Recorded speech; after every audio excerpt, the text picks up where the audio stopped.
Well, when I was asked to talk at this event, I obviously said yes immediately, or nearly immediately, because I love to talk. I love to talk about science and the things we do, and I like to give people a feeling about how much fun it is to do science.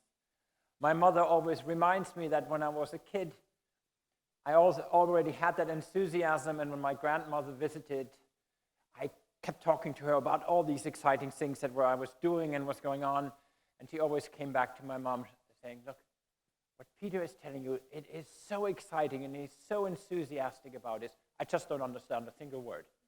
Now, I hope I'm doing a slightly better job today to get you an idea about the things we are doing here.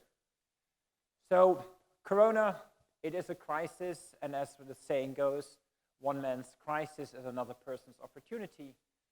And the project you hear about today that I'll tell you about is exactly this. It's an opportunity that has arisen because of the COVID crisis.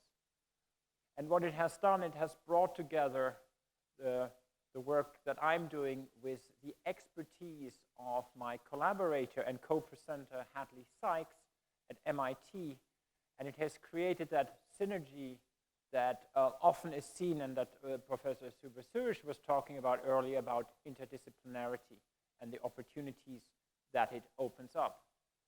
Now, I had known Professor Sikes for actually many years because she is a co-PI on one of the big CREATE programs that I'm also a PI on.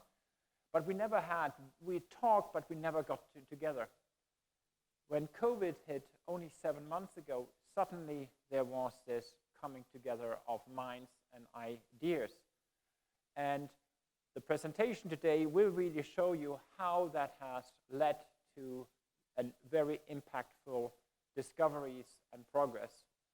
But since Hadley or Sikes is at MIT, and MIT at the moment it is 3 a.m., we did not feel it would be right to ask her to present live today, but rather she has a number of pre-recorded clips, and we'll sort of interact through that. And I will hand off actually to let Professor Sikes introduce herself so that you get an idea of who the person is that I actually work with. And now. Good afternoon. It's a pleasure to take part in this event celebrating women and men in science and engineering. I'm Hadley Sikes. I'm a professor of chemical engineering, and I've loved science since I was a very young age, despite growing up in a part of the United States where that was discouraged for girls. I earned chemistry degrees and discovered engineering as a postdoc. And I find it thrilling to be able to use knowledge of molecules and reactions to build biomedical devices and enjoy practical problem solving. I'm motivated by societal challenges and like solving problems within constraints. Okay, so that's Hadley. Now let's talk a little bit about what we have been doing. And to start off with, right, here we are. COVID and the COVID pandemic we are currently living through is, for humanity, pandemics are not something unusual. And I think the current crisis has made a lot of people aware of at least 2 big pandemics before: the Spanish flu, which happened about 100 years ago, and some of you which have most likely heard of the Black Death, which happened in the 14th century. But pandemics have plagued humanity for millennia. And between these sort of highlights of the Spanish flu and the Black Death, there have been many others, including smallpox and cholera. But even 2,000 years ago, we already had pandemics which killed millions of people. Now, the current crisis is caused by this sort of very small virus. Viruses tend to be relatively simple, and I've only put this up to highlight 2 things. So one of the things is these proteins which are on the surface, which are the spike proteins which the virus uses to get into cells. And there are about 200 copies of this on a virus particle. And very important for today's talk, there are these nucleoproteins which are on the inside of the virus. There are about 1,000 copies, and so they're relatively abundant. They're also unique to the virus. So the sequence of this protein distinguishes one coronavirus from another. So this protein makes a very useful detection tool or biomarker for detecting the virus. So what makes an infectious disease become from something that just happens to leading to a pandemic? And there's an important thing, and again, we've heard quite a bit about this, relating to what is the reproduction number of a virus or an infectious disease.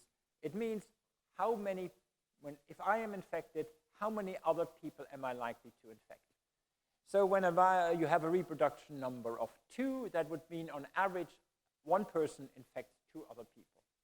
If that happens, as you can see, the numbers going up very, very rapidly, and you have an exponential growth in the infected number. Now, if the number goes even higher than 2, this increase is even more. Measles, for example, has a much higher number. If the number drops closer to 1, the increase is relatively low. And if it drops below 1, then you have actually a decline in the number of people that are infected. And we hear a lot about this in the news, about this reproduction number, and how important is it to get it below 1. Now, when you have a pandemic, what impacts on this reproduction number is a number of different things.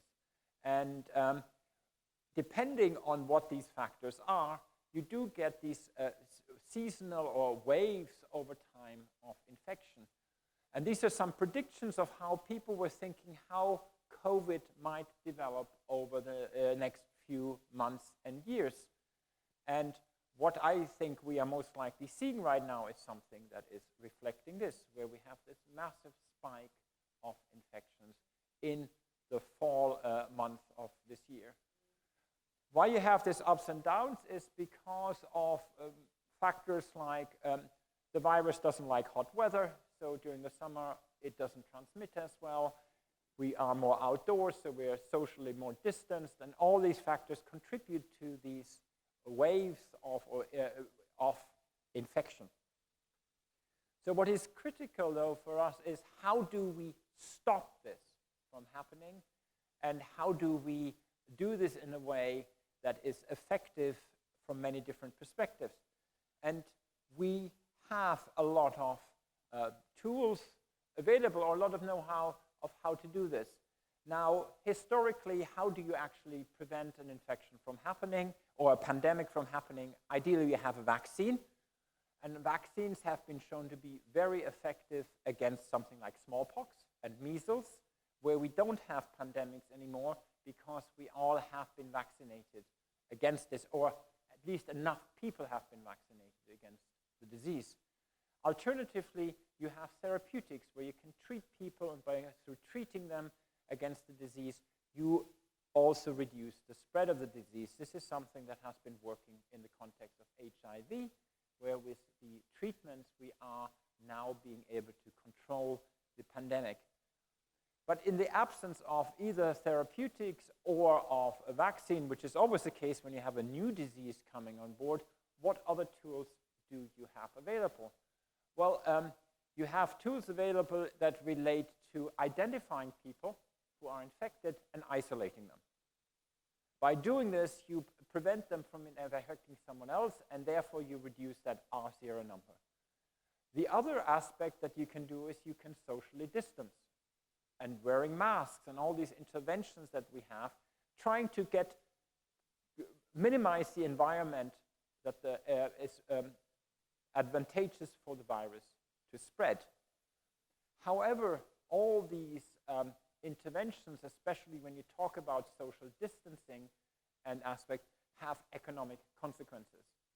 Because in the most dramatic case of social distancing, you're talking about a lockdown or circuit breaker, and we have all lived through this. That has massive economic costs. And the challenge for any government or public health official is to create the right balance of what to do to minimize the spread, but also not to completely lead to an economic collapse. And to do this, we need the right tools, and diagnostic tools that have the right capacity are critical in allowing public health officials to manage a pandemic more effectively. And this is really the basis of the project that we did with Professor Sikes, is to develop the right diagnostic that will help us and governments to make the right public health decisions. And I will now hand back to Professor Sikes at MIT to tell you a little bit about the actual technology that is relating to this diagnostic approach. We saw that the virus is made out of nucleic acids and proteins. We can develop tests that detect either kind of molecule in patient bodily fluids. Nucleic acid tests are quicker to develop. They're also more expensive, require laboratory equipment, and are difficult to scale. Protein or antigen tests, on the other hand, take longer to develop, but they can be more affordable, more scalable, and they can be performed outside of a laboratory. A main idea that Professor Preiser and I would like to convey is that different tests have different kinds of uses. In rapid antigen tests, antibodies capture and label coronavirus proteins. A colored line shows up within 15 minutes if a person is infected. Antibodies are the proteins our own immune systems use to recognize pathogens, and they function very well in our bodies, but only a rare few function well in this kind of medical device. Searching for the right pairs of antibodies is one of the slow and costly parts of R&D for this kind of product. Instead of using antibodies from animals, my team and I have worked to change the kind of protein that's used and the way that they're discovered. Our approach is to choose a starting molecule that has every property that we want other than binding activity. We found one in a thermophilic organism that lives in hot springs, and we can use genetic engineering to give it the binding activity that is useful. We changed the amino acids shown in red while leaving the other side of the molecule that endows stability alone. To create binding proteins that capture and label SARS-CoV-2 proteins, we searched a combinatorial library of 1 billion different variants of this protein. We engineered yeast to each display a different variant of the protein in their cell wall, facing outwards into solution. We modified magnetic particles with coronavirus proteins, and when we shake up the yeast and the particles, we can use a magnet to separate out only those binding proteins that bind SARS-CoV-2 proteins. This is how we find engineered proteins that function like antibodies. In our process, we ensure sensitivity and specificity. Okay. Right. So now we're back to, we have the tools, we have these binders which can work like antibodies. They are easier to manufacture, cheaper. Now, how do you put them into the right diagnostic test? And I think there one needs to think a little bit about what is it actually that is important that you measure.